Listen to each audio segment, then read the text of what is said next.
ಬರುವ ಹವ್ಯಕರಲ್ಲಿ. ಇಂಥ ಒಂದು ಸಂದರ್ಭದಲ್ಲಿ ಬೀಗರನ್ನು ಜರೆಯುವ ಹವ್ಯಕ ಸಾಂಪ್ರದಾಯಿಕ ಹಾಡನ್ನು ಪ್ರಸ್ತುತಪಡಿಸಲಿದ್ದಾರೆ ಶ್ರೀಮತಿ ಶಾಂತಲಾ ಹೆಗಡೆ. ನಾನು ನೆಂಟರು ಮನೆ ಸುತ್ತಿ ಹೇಳಿ ಬಂದು ನೆಂಟರು ಅಂದ್ರೆ ಖುಷಿ ಆಗ್ತಾ ಇತ್ತು. ಇನ್ನು ನೀವು ಹೇಳೋದು ಭಾರಿ ಇಂಟ್ರೆಸ್ಟ್ ಇದ್ದೋಳಿ ಆರಂಭ ಇದ್ದೀನಿ.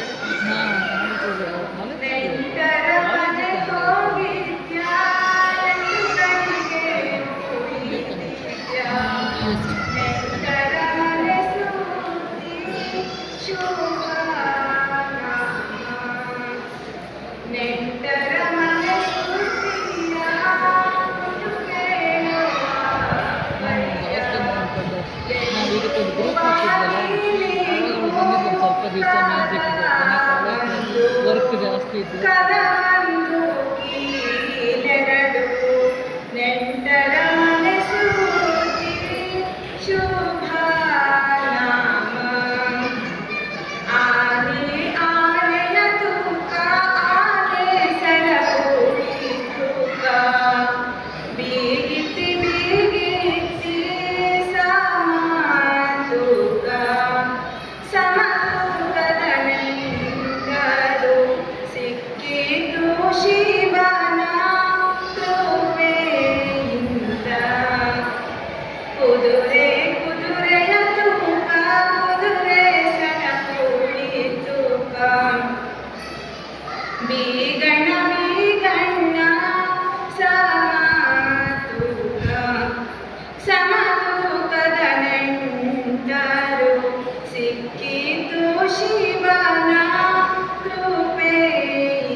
ಧನ್ಯವಾದ.